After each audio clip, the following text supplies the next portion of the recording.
esse é o Depois do CNPJ. Eu sou a Brenda. E eu sou a Tamara. E hoje, o nosso segundo episódio do Depois do CNPJ, nós vamos falar sobre liderança e os maiores desafios da gestão de pessoas. Tá aí uma ótima dificuldade, talvez a maior dor do empreendedor, do empresário, que é lidar com pessoas e que tem sido um desafio para mim, hein? Lidar com essa... Então, e esse tema ele foi escolhido a dedo porque a gente conversando sobre todos os temas que a gente gostaria de conversar, a gente sempre olha para as maiores dores do empreendedor. Dores que nós sentimos ou dores que a gente percebe que os empreendedores, de forma geral, acabam passando. E uma coisa que eu paro para pensar muito é que a gente não aprende a liderar. A gente passa 12 anos na faculdade, tomara que não, né? A gente passa 12 anos na escola aprendendo o quê? A parte técnica. Aí a gente passa 4, 5 anos na graduação aprendendo a parte técnica. E aí a gente vai ainda para uma pós-graduação, para um mestrado, para um doutorado e aprende o quê? A parte técnica. E aí quando a gente pensa, beleza, agora eu tô pronto, agora eu vou empreender. E aí você começa uma empresa, você vai para o mercado de trabalho, você percebe que você aprendeu pouquíssimo sobre habilidades socioemocionais. Você não aprendeu a liderar, você não aprendeu a lidar com gente, você não aprendeu a gerenciar conflito, a gerenciar crise, enfim. Então, essa é uma dor que vira e mexe aparece, né? No marketing vai ter essa dor, no comercial vai ter essa dor, na liderança... Todas as áreas que não são técnicas, né? Exato. Acabam passando por esse mesmo fluxo. E aí algumas, elas são mais simples porque elas são mais técnicas. E é engraçado porque a parte da liderança, eu lembro que eu ouvi essa frase, eu acho que foi o Bruno Perini que falou no episódio dos sócios, que ele falou assim, todo mundo diz que física, matemática é difícil, só que 1 mais 1 é 2 em qualquer lugar do mundo. Exato. Agora, se você pegar uma pessoa e jogar ela no rio, ela pode dar risada, ela pode sair e te processar, e ela pode sair e te matar e querer fazer qualquer outra coisa, te jogar de volta. E tu nunca sabe o que vai acontecer, né? Exato. Porque é justamente essa diferença entre as pessoas, né? É verdade? Então, é um desafio. O fato é um desafio e é um desafio que a gente precisa falar cada vez mais. Eu sou um pouco suspeita em falar, por quê? Porque foi observando esse movimento do mercado que, inclusive, esse nicho me brilhou os olhos, sempre me brilhou os olhos. Eu brinco que a minha caminhada enquanto líder, ela foi muito natural. Eu nunca me considerei uma pessoa muito tímida, então eu sempre fui meio da galera, de chegar e conversar. E tinha algumas características que eu percebia que eu tinha na escola, que eu tinha com os meus colegas, que eu tive no trabalho e que eu percebia que me dava uma grande vantagem em relação a outras características. Então, uma delas era esse poder de ser leve, de trazer, de trabalhar assuntos que são difíceis ou dar feedbacks difíceis, ter conversas difíceis de um jeito um pouco mais leve, com que a pessoa se sinta engajada, que ela sinta vontade também, né, de fazer modificações. Lógico que eu não acertei sempre e não é à toa que a gente tem um podcast também para falar sobre os nossos erros, né, e sobre os nossos acertos também. Mas antes de falar de mim e da minha experiência, do meu ponto de vista, porque essa é uma área que eu brinco, né, esse episódio a gente acabou puxando para o meu lado, mas eu quero ouvir de você, Tamara, quais têm sido os maiores desafios de liderar, de lidar com pessoas de forma geral, desde que você começou a empreender? Para mim, acho que foi 2 principais momentos, assim. Talvez 3. O primeiro foi o momento em que eu vi que não tinha alternativa, eu precisava montar um time, porque eu já estava sobrecarregada quando eu atuava sozinha e realmente eu já estava com coisa demais.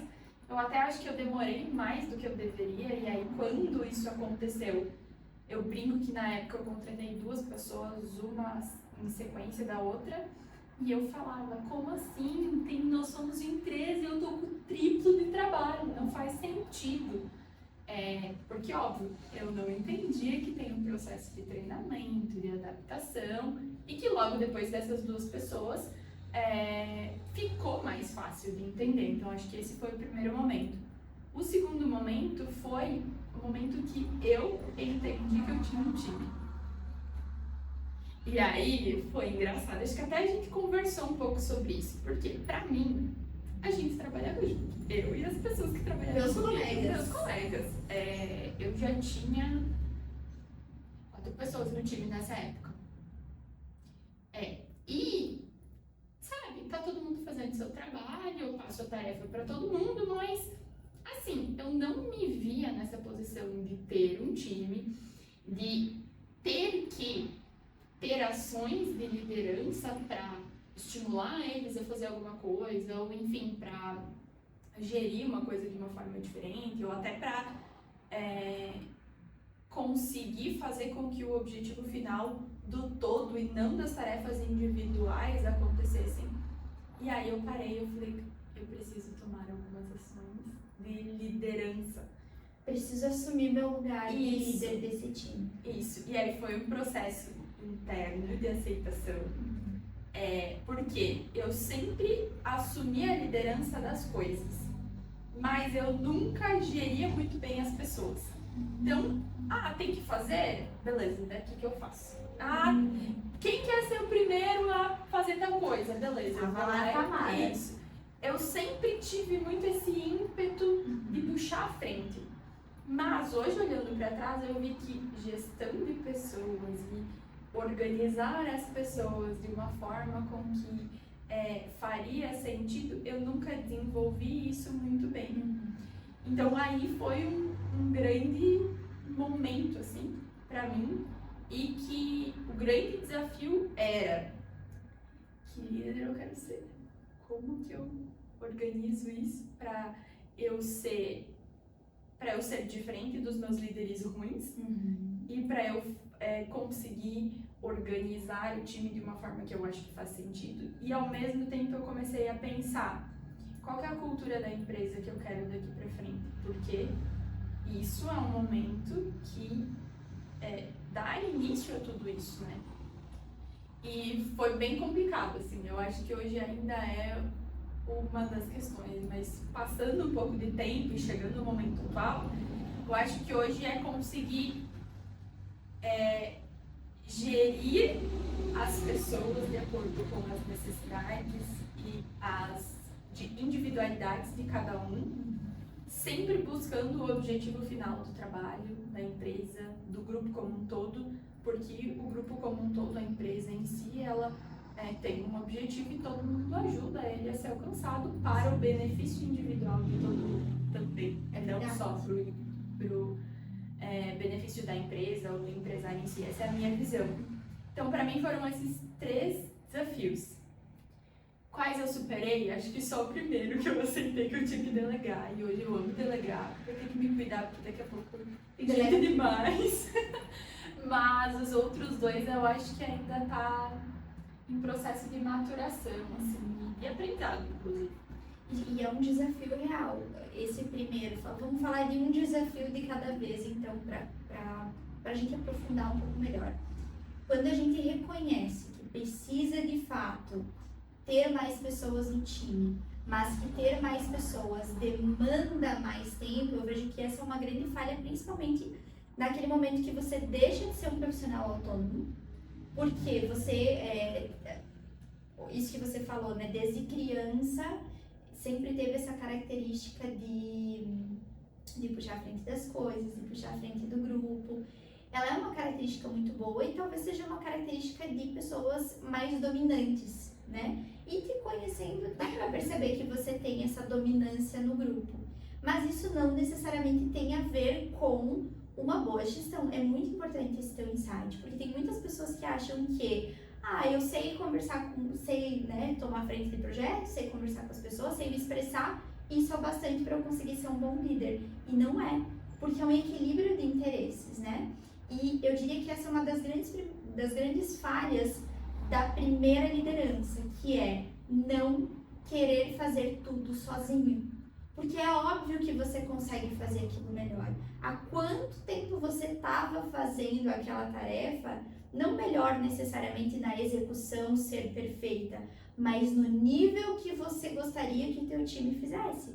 Que quando a gente é autônomo, é você o tempo inteiro puxando a frente daquilo. Então você tem um padrão das coisas, eu vejo que a empresa ela é muito como um filho.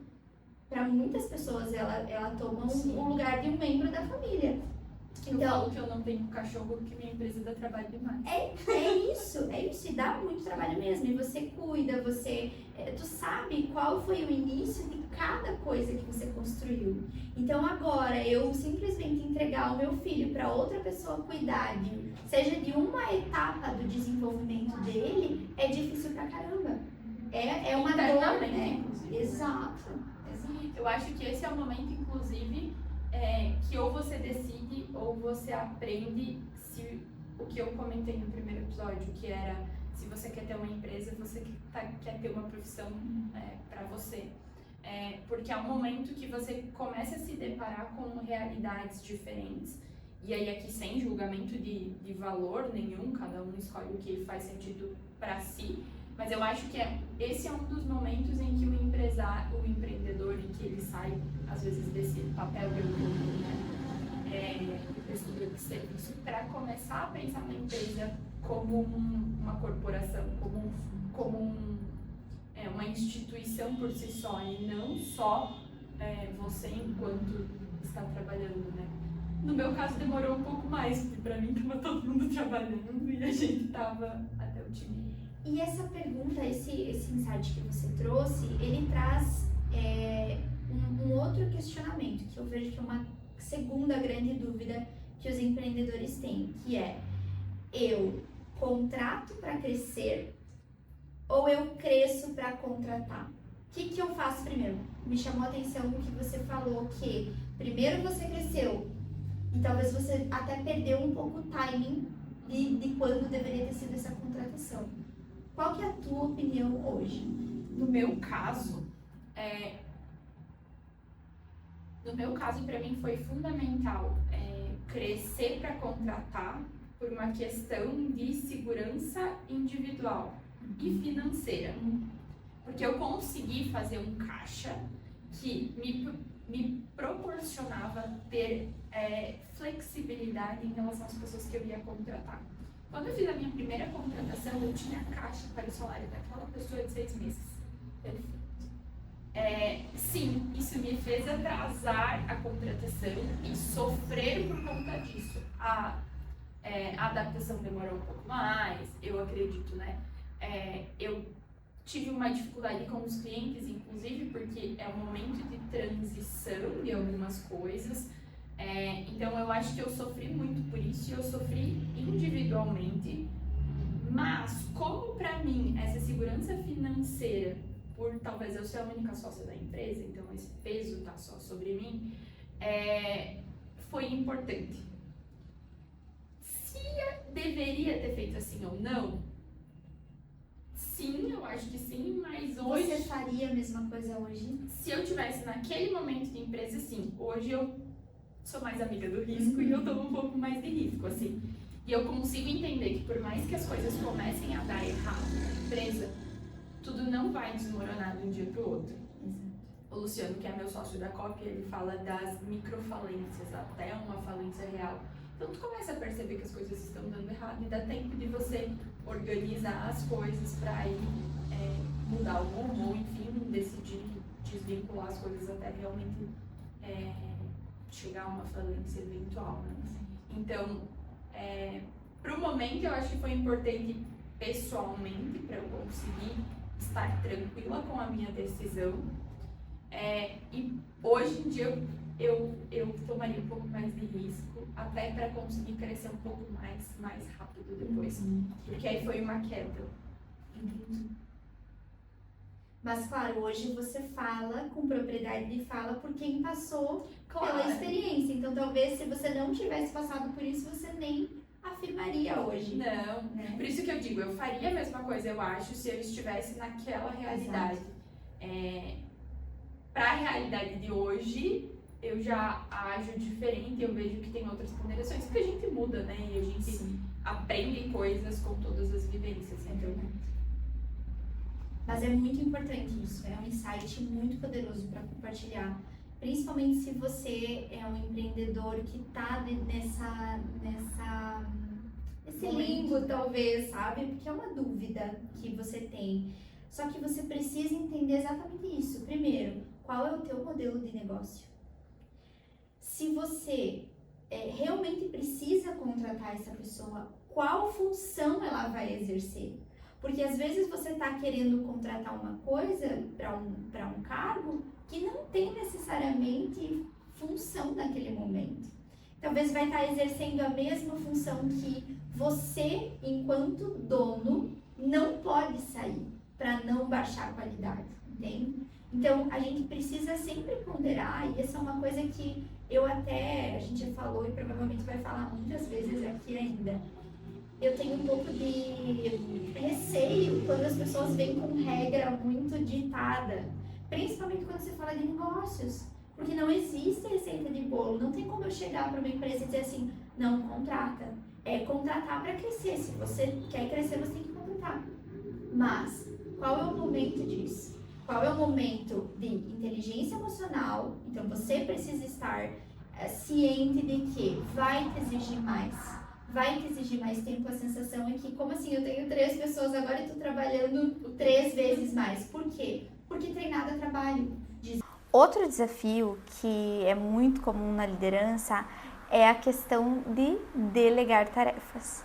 Então, quando você está autônomo, que você está ali sozinho, né, fazendo a prestação de serviço e tendo certeza da qualidade que você está entregando, é um cenário.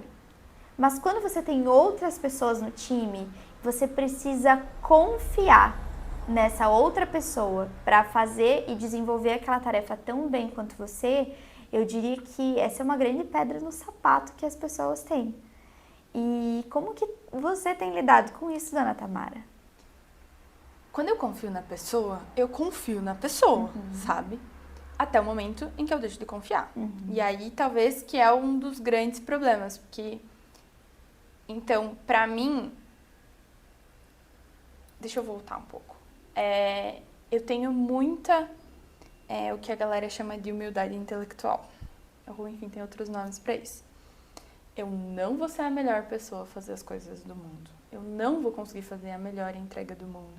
Eu não sou super heroína, graças ao meu psicólogo, eu já entendi isso. Eu não vou. E eu entendi que o meu papel e a minha característica pessoal é ter um pensamento mais de organização, de estratégia, de encaixar as coisas. Tendo esse perfil, não existe como eu ter um perfil de uma pessoa que é específica e detalhista naquela uma coisa. Então eu entendi a minha relação com isso e como eu deleguei funções específicas, para mim foi mais fácil entender, inclusive, que um designer, ele vai ser melhor em design do que um social media que sabe design. Uma pessoa, um editor de vídeo, um produtor audiovisual vai ser melhor em vídeo do que eu sei de vídeo, porque sim, eu já fiz, isso é uma coisa que eu falo pro time, inclusive, eu já fiz a função de todo mundo, eu sei exatamente como faz para as coisas acontecerem, porque eu já fiz o trabalho de todo mundo sozinha, mas eu não espero que seja na mesma qualidade que eu fazia, porque senão eu não delegava em tese. Então, eu espero que a partir do momento que eu passo para um especialista, isso passe a ser melhor na individualidade dele. E eu confio nos meus critérios de escolha. Então, eu tenho essa característica pessoal. Entendi que eu preciso delegar porque eu não sou a melhor nisso. Então, eu passei a bola. E quando eu confio, aí eu confio real, assim. Inclusive, eu tenho muito...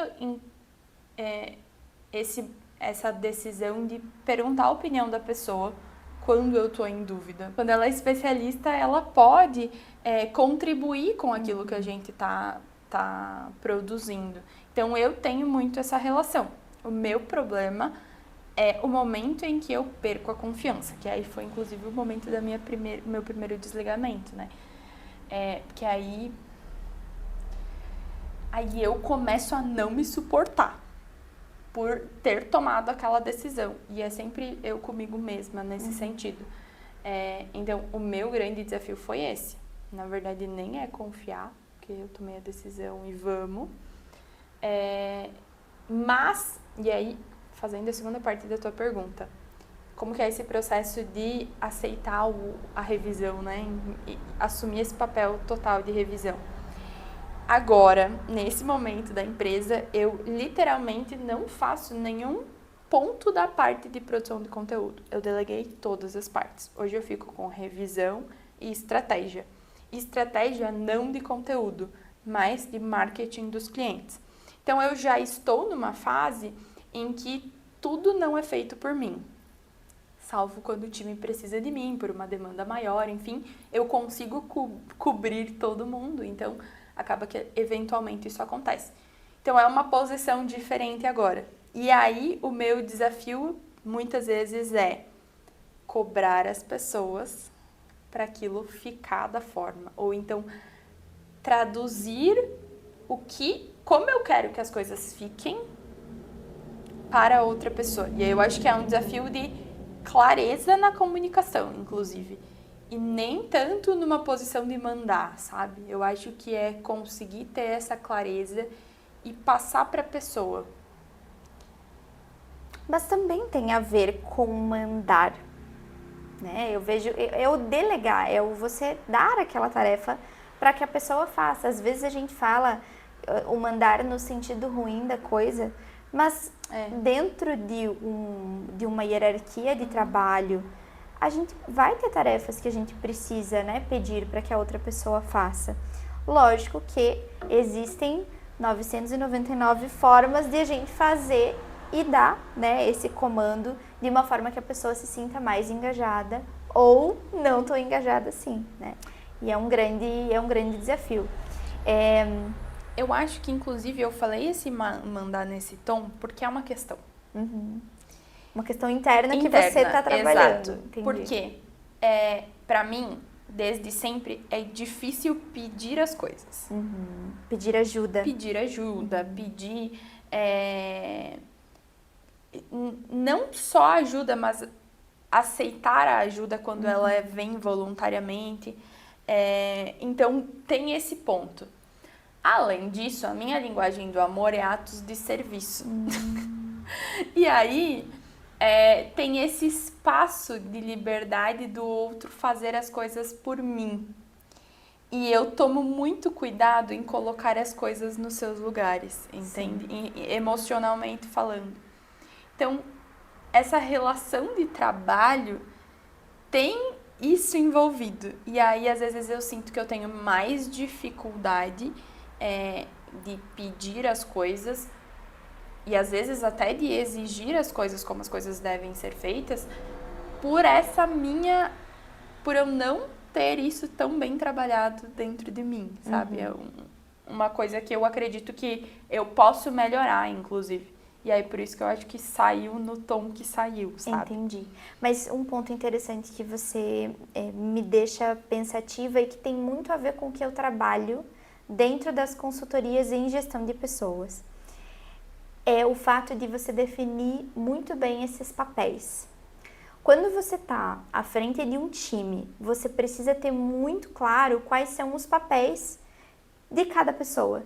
Então, você precisa ter clareza de qual o teu papel enquanto estrategista e você precisa deixar muito claro para a pessoa que é a especialista até onde você espera dela, até onde ela pode ir com você, até onde ela pode ir na empresa. É importante a gente entender quais são esses papéis e quais são essas fronteiras, quais são esses limites. Porque na hora de eu cobrar e na hora de eu delegar, facilita muito. Porque qual que é a grande falha das pessoas? Eu não tenho nenhum dos processos mapeados. Às vezes eu só contratei alguém E aí eu digo assim, ó, agora tu vai fazer isso aqui, e aí amanhã você pode fazer aquilo lá, e aí você tem essa sensação que você tá constantemente só mandando. Meu Deus, mas a pessoa não tem iniciativa, essa pessoa não percebe o que ela tem que fazer, mas ela nem sabe muitas vezes o que ela precisa fazer. Então esse é um grande alerta para você que tem uma empresa ou que está pensando em contratar pessoas. Você tem definido quais são os papéis que essas pessoas precisam cumprir? Porque se você não tem, muito provavelmente é aí que está o teu gargalo. E esse é um ponto que eu sei que você tem mapeado, né? Que hoje facilita muito mais e que com certeza na hora de você direcionar esses comandos facilita a tua vida. Sim, e porque hoje nenhuma pessoa acumula funções no time. Tem a Tati, que ela é minha assistente, então ela fica com minha assistência, então ela faz várias coisas. Mas as outras pessoas do time, elas desempenham papéis específicos em cada função. Mas você falando, eu identifiquei uma coisa que eu posso melhorar, inclusive, conforme você foi falando, e aí me surgiu uma dúvida. Como delimitar esse espaço para a pessoa? Em que momento é o momento mais interessante para deixar essa função clara,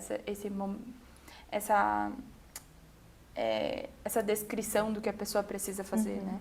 Vamos pensar no cenário ideal e depois a gente fala do cenário real. Tá. Por quê? O ideal seria que você fizesse isso antes da contratação, né? Então, preciso de um designer. O que um designer ele vai ter de função dentro da minha empresa? O que eu preciso que ele me entregue? E eu não tô falando só, fazer o design, enfim, mas qual plataforma vai ser utilizada? Com que frequência ele vai ter que dar o status das coisas que vocês estão fazendo? Entende?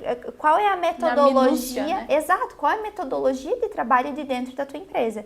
Então, o ideal seria que você tivesse isso delimitado, inclusive a própria metodologia, porque provavelmente, por mais que ele seja um especialista, dentro da tua empresa existe uma ordem para as coisas acontecerem. Então é importante a gente ter esse fluxo de processos, a gente ter exatamente não só as habilidades técnicas mapeadas, mas também as habilidades comportamentais. O que você precisa estimular? Por exemplo, você precisa ter, vamos pegar o exemplo do designer mesmo, uma pessoa que seja proativa e que seja curiosa também. Por quê? Porque ele precisa instigar, através de perguntas, o que você precisa entregar para aquele cliente.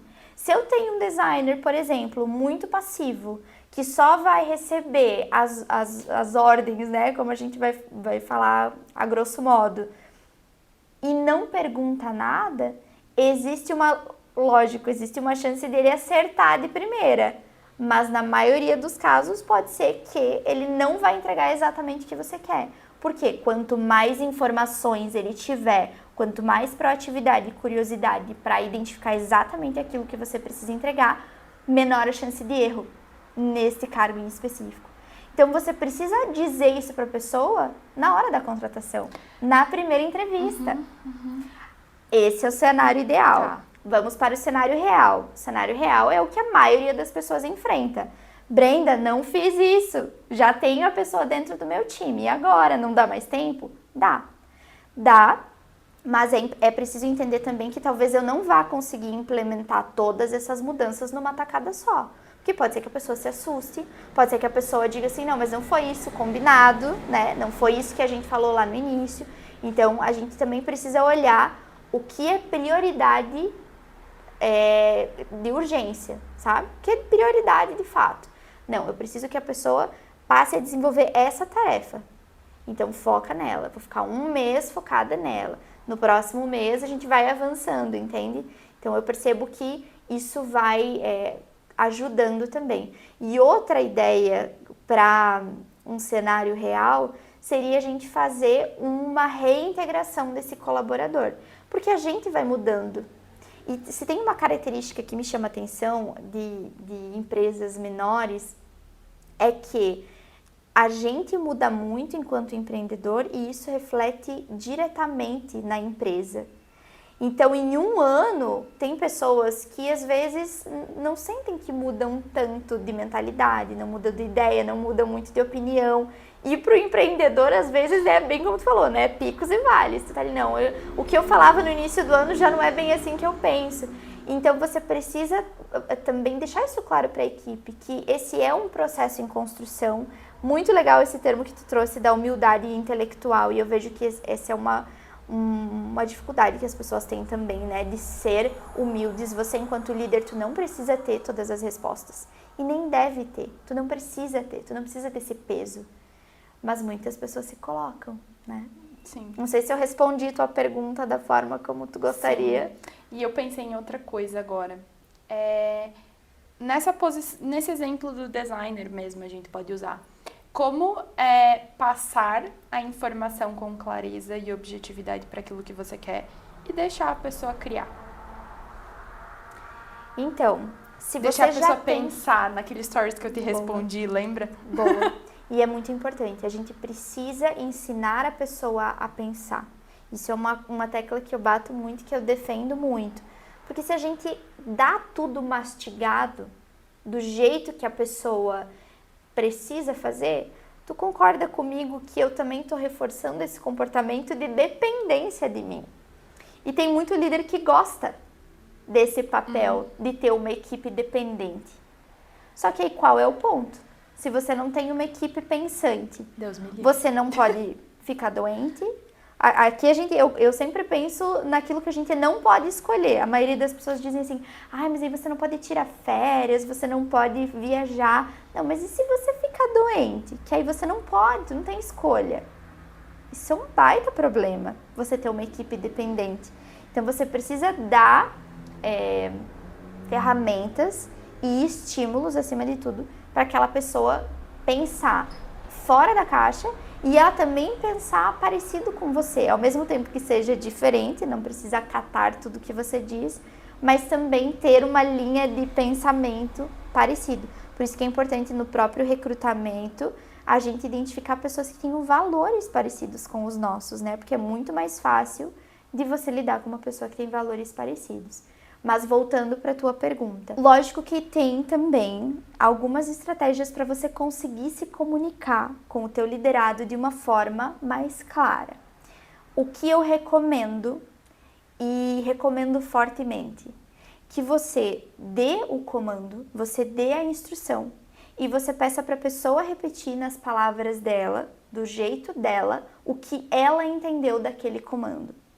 Quando a gente cria isso dentro da cultura de um time, a chance de você ter furo e ruído na tua comunicação, ela diminui muito.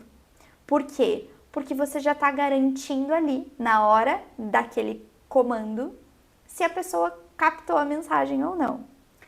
Vou dar um exemplo.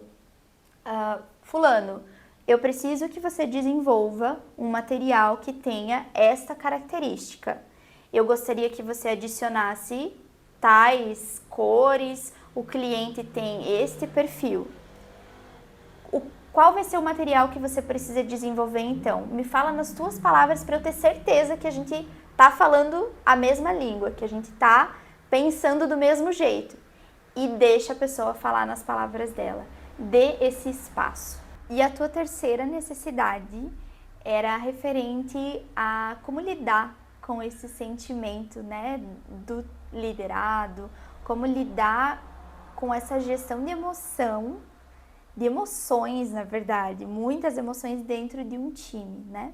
O que você tem sentido, Tamara, assim, nesse tempo, né, com o time, que talvez seja mais desafiador no quesito gestão de emoções? Eu acredito que o principal é conseguir fazer com que o objetivo da empresa fique claro para a pessoa nas necessidades e momentos de vida da pessoa que aquilo também é para ela, fazendo com que a coisa aconteça com mais tranquilidade.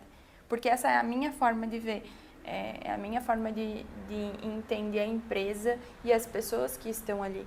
Sim, a empresa tem um objetivo e o empresário ele vai estimular o lucro mais do que o próprio time, mas se a empresa der errado, ela vai perder o emprego. Então, é uma necessidade também, a empresa prosperar também é uma possibilidade individual da pessoa, desde que os objetivos pessoais e da empresa estejam conectados. Então, eu vejo muito isso. E aí, o desafio é conseguir estimular o time nas necessidades e visões individuais com a empresa e os objetivos como um todo. Isso tem muito a ver com com as próprias diferenças de gerações, né? Você falou muito sobre o propósito, e isso é uma característica que a gente vê muito mais forte dessa busca por um trabalho, por uma empresa que tenha valores alinhados aos meus propósitos nas gerações mais jovens, né? Então, tanto os millennials quanto a geração Z têm buscado, acima de tudo, inclusive acima do próprio lucro, a gente tem observado, né? Se é uma empresa que eu me identifico, se eu tenho tarefas, não só tarefas técnicas, mas um ambiente de trabalho que me proporcione um bem-estar, uma boa saúde mental, as pessoas têm valorizado isso cada vez mais. E eu falei aqui agora, eu sou geração Z na idade, mas eu tenho muitas características millennials. E antes eu falei, eu estar tranquila com as minhas decisões é mais importante com o quão rápido a minha empresa cresce.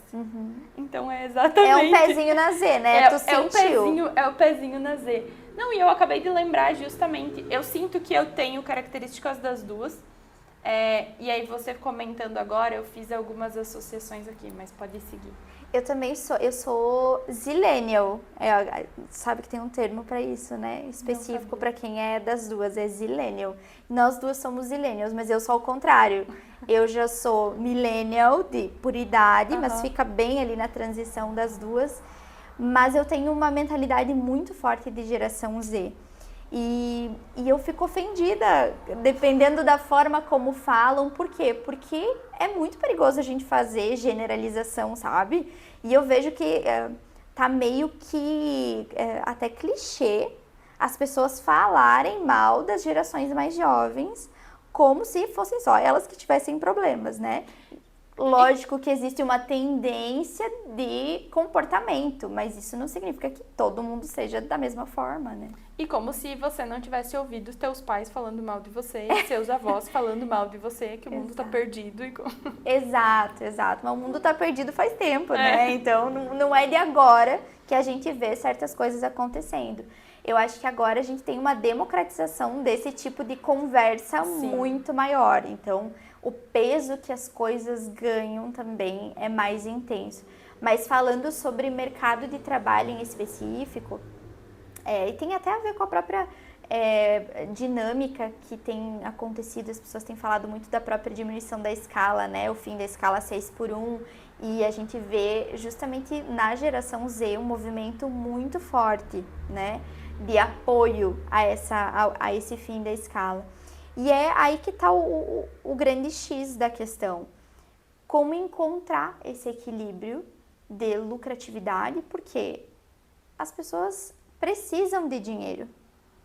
O empreendedor, as pessoas às vezes até têm essa ideia distorcida de que, é só porque eu sou dono da empresa, então eu tô ganhando rios de dinheiro. Às vezes ele está ganhando menos que as pessoas que estão trabalhando ali. Isso é mais comum do que a gente imagina. Porém, contudo, entretanto, todavia, existe essa visão de que quem é o dono, consequentemente, está tirando proveito em cima daquele colaborador. Só que encontrar esse equilíbrio é um baita desafio. Esse equilíbrio entre você buscar o lucro da tua empresa, mas você também buscar um ambiente legal, você também engajar e você também cuidar desse colaborador e cuidar das pessoas. Eu vejo que é esse o foco que as pessoas têm que ter, sabe? É o bem-estar. Imagina que coisa ruim você ter uma empresa ou você trabalhar em uma empresa que você passa o dia inteiro com gente que você não suporta, num clima tenso, num clima de competitividade. Não que não seja legal, por exemplo, você competir às vezes como uma motivação, mas de uma forma degladiadora, uma forma que seja ruim, uma forma que te tire o sono à noite, gente, ninguém merece uma vida assim. E eu acho que esse comportamento, ele inclusive é reflexo, deveria ser talvez reflexo de como o time se comporta, por exemplo. No meu time eu não vejo como colocar uma competição, entende?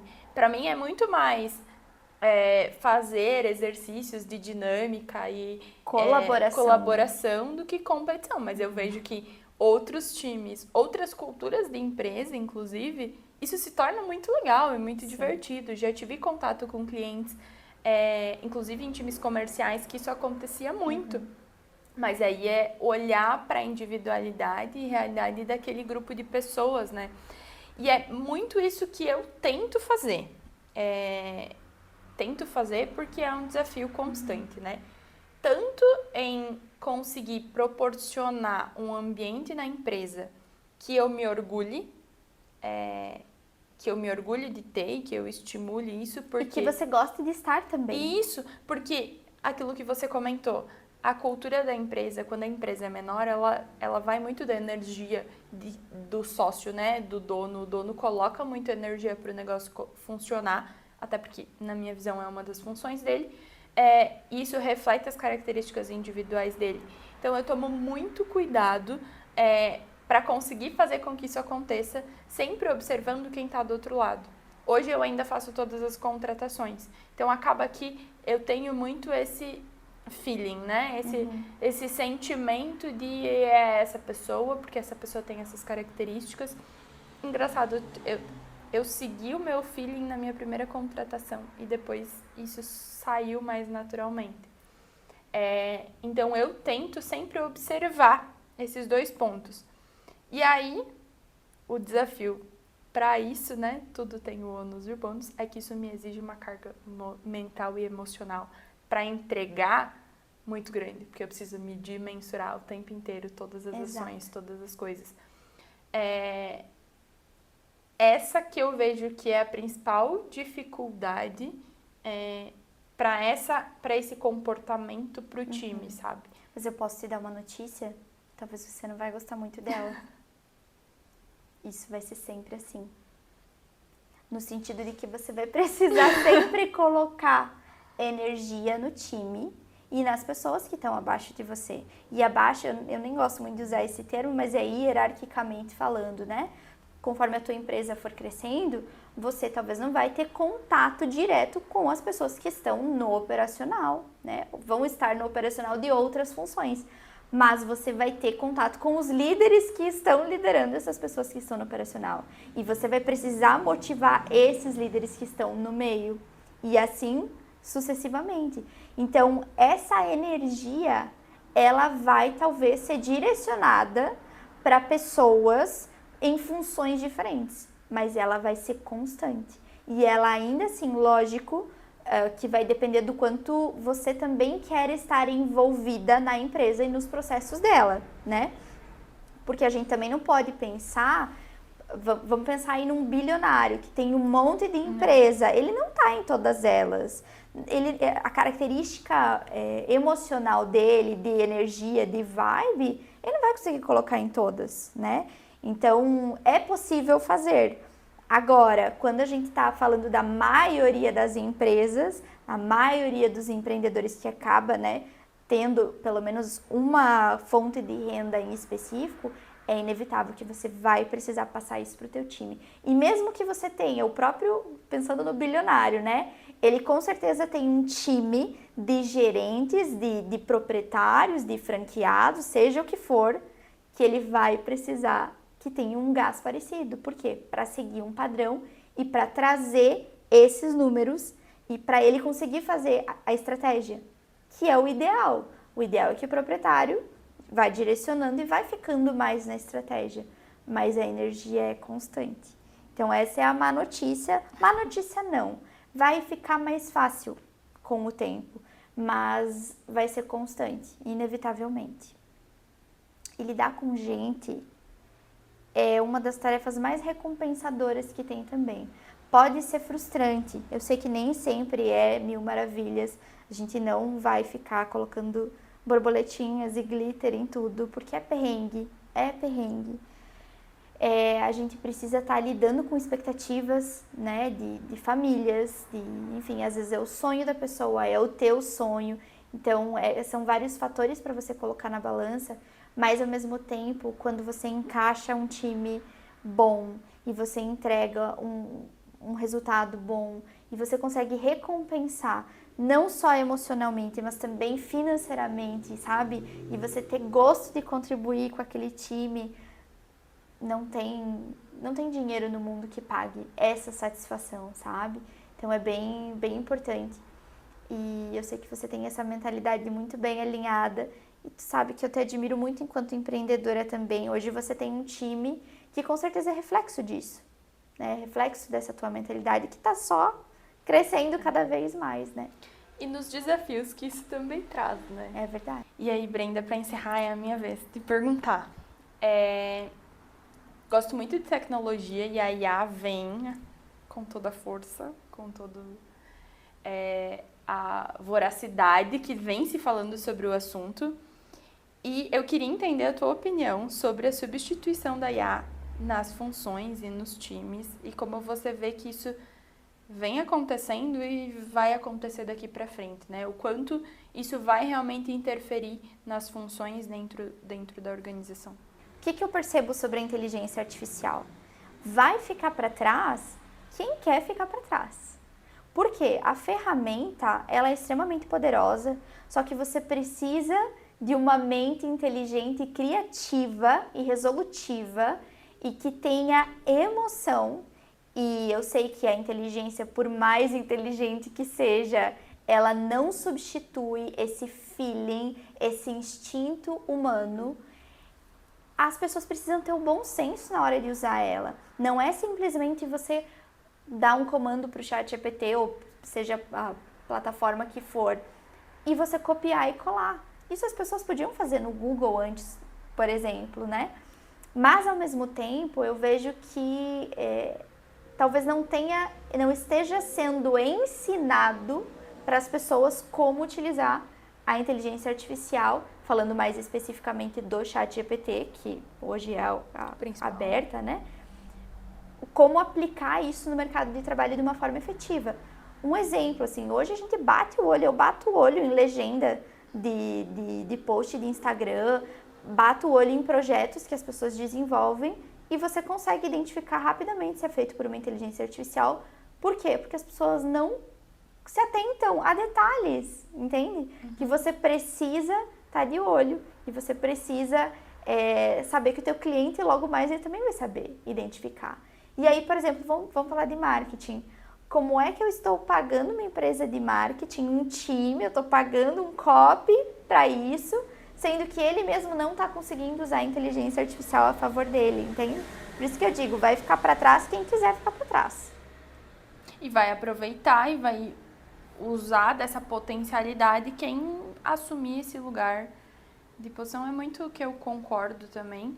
E eu já ouvi exatamente essa reclamação de empresas de marketing por conta de só era tudo ChatGPT,